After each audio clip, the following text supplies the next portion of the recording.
Alright, so some of you have asked me to post some of my zisai so that some of you can listen to it leisurely, or others can actually learn it and eventually use it one day. So what I've chosen to post is called Go All High, and I like it because it's very simple. It's basically just one equation, and then you kind of just plug and chug the rest of the words into it, okay? So it's going to be in Hmong lang, but for the most part though, you can change it into Hmong Tla if you really wanted to, okay? Alright, so here it goes. Tế ra nó là nó hô ta có hai nó hà lý nó. Chào yo ai yo chạy cho xa lê ta tòa lơ mô. Mê sang phà lê ta lơ sơ chua chu. Chủ công chu lên bỏ cô lâu. Hoa lơ cầu o hay yo. Cá nông đồ hoa lơ lũ nâng đồ mong. Trong của lê ta lơ trô sâu lũ già chân lũ chê. Nì trô lũ mong. Chỉ trai nụ của lê chỉ yo. Trô yo trai lơ tu là cho tu trắng đỡ. Hoa lơ cầu o hay yo. Măng xoa lô măng hoa lơ lũ nâng lô mong. Nhớ trô sô lũ già chân lô chê. Nì trô yo lô chỉ trai cô chỉ mô. Nì trô lô trai lơ lũ tòa mò cơ lơ lũ tòa rằng lơ nô nè. Chẳng tê hoa lơ cầu o hay o. Mong dù từ lô mong hoa lơ lũ nâng lô mong. Trong có lê ta tòa trô sâu lơ lũ già chân lô anh. Nì yo chim trai cô chi yo.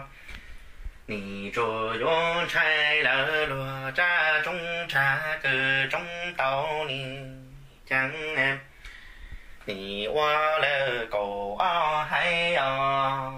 Tu mong lô mong hoa lơ lô nâng lô mong. Trong của lê ta lơ trô sâu lô già chân lô chê. Yo chim trai cô chi yo. Yo trai lơ lô tòa mò cơ lơ. Lô tòa sâu lơ nì.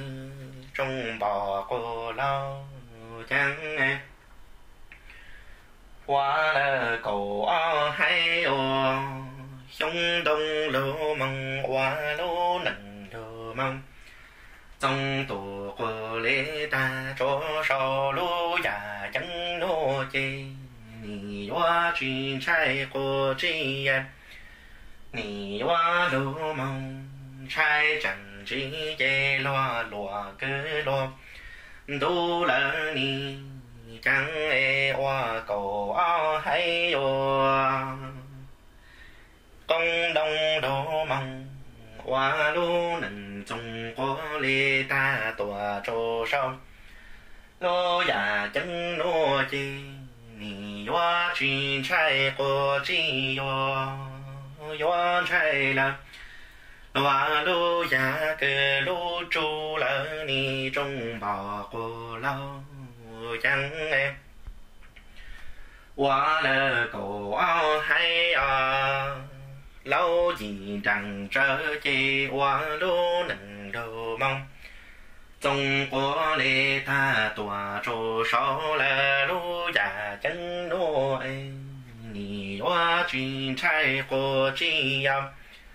Nì hoa lô trai chẳng chỉ tê loa lô. Chờ hoa lơ lô mong. Chúa chẳng lơ nì.